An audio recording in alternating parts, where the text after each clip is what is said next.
आप देख रहे हैं खबरदार 24.com। महोदय कि आपने मुझे बोलने का सप्लीमेंट्री डिमांड्स ऑन ग्रांट्स पर बोलने का मौका दिया। मैं यही कहना चाहूंगा कि demands on grant, supplementary demands on grants को तो हमें पास करना ही है, लेकिन इसकी स्क्रूटनी करना भी हमारा दायित्व बनता है। 3,25,000 करोड़ से ऊपर की सप्लीमेंट्री ग्रांट्स जो हैं, कैश फ्लो हमें अंदर इसमें देना है। मैं आपसे के माध्यम से, माननीय वित्त मंत्री जी शायद इस वक्त यहाँ मौजूद नहीं हैं, एमओएस हैं, और मैं उम्मीद करता हूं कि जब वो जवाब देंगे तो इस बात को भी ध्यान में रख करके जवाब देंगे। यहां कल से बहुत चर्चा हो रही कि साहब माननीय सदस्य, ये गैस सब्सिडी तेल कंपनियों को सरकार सब्सिडी दे रही है, इसलिए ये खर्चा जो है सप्लीमेंट्री डिमांड्स लाना जरूरी है। मैं आपके माध्यम से माननीय मंत्री जी से सिर्फ इतना पूछना चाहूंगा कि क्या ये सही है कि जो रशिया से क्रूड ऑयल हम लोग सब्सिडाइज्ड रेट्स पर इंपोर्ट कर रहे हैं, ऑलमोस्ट 32% सब्सिडाइज्ड रेट पर रशिया से क्रूड इंपोर्ट हो रहा है।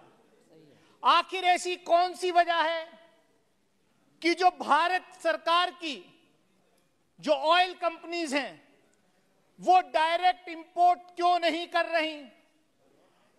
क्या यह सच नहीं है कि आपके सरकार के जो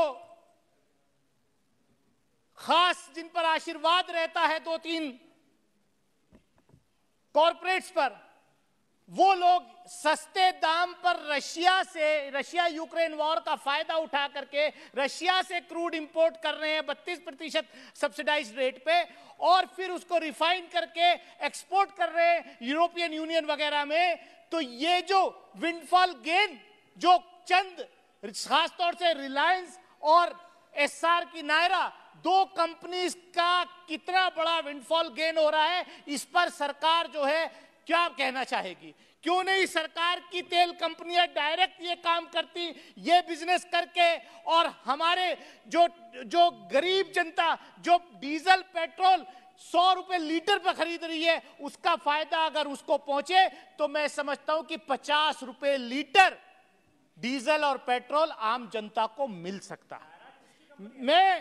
मैं जो है, अब मुझे पता नहीं किसकी कंपनी है, शायद जिसके लिए आप पहले काम करते थे एसआर की होगी, मुझे नहीं मालूम किसकी है। मैं सिर्फ इतना कहना चाहता हूं माननीय सभापति महोदय कि हम लोग यहां पर इतनी बड़ी बड़ी बात कर रहे हैं। इस सरकार ने, अभी बात हुई इकोनॉमिक पैरालाइसिस की, आज कौन सा इकोनॉमिक पैरालाइसिस नहीं है? आज तो गब्बर सिंह टेरर से सारे छोटे मोटे व्यापारी परेशान हैं। आप भी आते हैं सर, पिछले 3 दिन पहले मेरठ में भी वही हाल था, अमरोहा में भी वही था, बरेली में भी वही था। जीएसटी के नाम पर रेड जो है, किसी बड़े उद्योगपति घरानों पर रेड नहीं करती है सरकार, ऐसे लोगों पर नहीं करती जिनका मैं नाम ले रहा हूं, उनको तो जो एग्जेम्पशन दे देती है। लेकिन जो बेचारा ठेले पर पकौड़ी तल के बेच रहा है, आपने नौजवानों को रोजगार तो दिया नहीं। आदरणीय प्रधानमंत्री जी ने कहा था कि यह भी रोजगार है कि स्टूडियो के बाहर जो पकौड़ी तलने का पकौड़े तलेगा, वो भी तो एक रोजगार है। लेकिन आज तो हालत ये हो गई, उत्तर प्रदेश के अंदर जो पकौड़े तल रहे ठेले पे लगा करके जीएसटी की रेट उन पर हो रही है।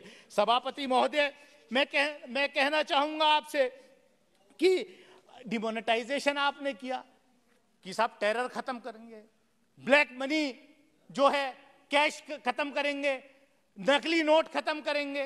मैं समझता हूं डेटा सबके पास है, नकली नोटों का सर्कुलेशन उस वक्त से ज्यादा हो गया। जो कैश करेंसी प्रिंट थी, आज 2 गुना से ज्यादा हो गई। तो आपकी जो पॉलिसीज हैं उस पे आप क्या कहना चाहेंगे? मैं माननीय मंत्री जी जब जवाब देंगी तो ये मैं उम्मीद करूंगा कि ये मुझे बताएंगे। सभापति महोदय, मेरा समय है, मैं आपके माध्यम से, सभापति महोदय, इस देश का विकास, माननीय प्रधानमंत्री जी का नारा है सबका साथ, सबका विकास और सबका विश्वास। लेकिन ये हो क्या रहा है कि प्री मैट्रिक स्कॉलरशिप तक खत्म कर दिया आपने। जो SC ST OBC माइनॉरिटीज के बच्चे थे, वो आप चाहते हैं कि वो स्कूल ना जाएं, वो पढ़े ना। जो मौलाना आजाद नेशनल फेलोशिप थी वो आपने खत्म कर दी। आप कर क्या रहे हैं?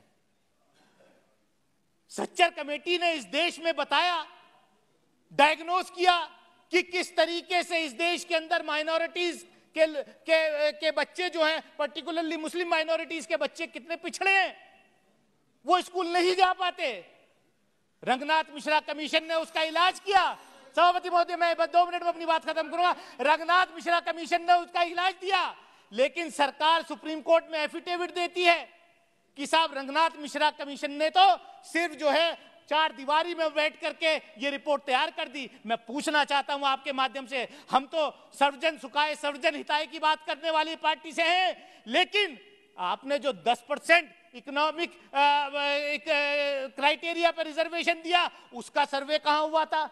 वो कौन सा कमीशन था जिसने सर्वे दिया? उनको आपने रिजर्वेशन दिया। मैं सभापति महोदय, मैं इन्हीं बात के साथ मैं आपके माध्यम से चाहूंगा कि जो प्री मैट्रिक स्कॉलरशिप है उनको बहाल किया जाए। जो SC ST माइनॉरिटीज के OBC के बच्चों को जो पढ़ाई से रोकने की कोशिश की जा रही है, मैं माननीय वित्त मंत्री से चाहूंगा कि वो उसको बहाल करने का काम करें। बहुत बहुत शुक्रिया, धन्यवाद।